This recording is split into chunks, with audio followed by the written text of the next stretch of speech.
Sa dive na ito mga bay, binisita ko yung area kung saan madalas ako makapana ng giant trevally.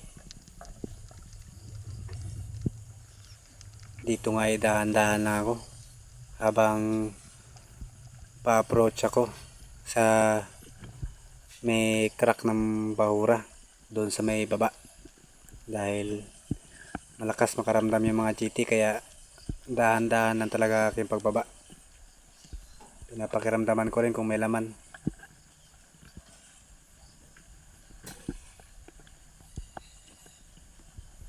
Pagkadating ko sa baba ay meron nga, positive. Malaki na ito mga bay. At ayun, tinamaan. Pero habang patas ako mga bay, naramdaman ko na nawala na yung pagbugso-bugso ng lubid. Ibig sabihin ay wala nang isda na umihila sa ilalim. Dito ay may kutob na ako na nabunot yung ating shop sa katawan ng isda. Bubukas hiba.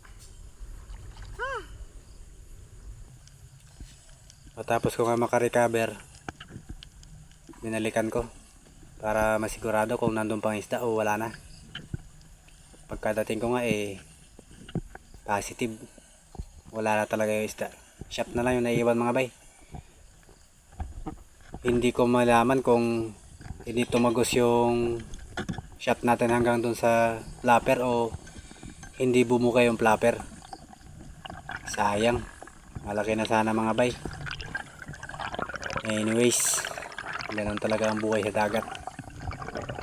Hindi lahat ng nakikita mo o napapana makukuha mo.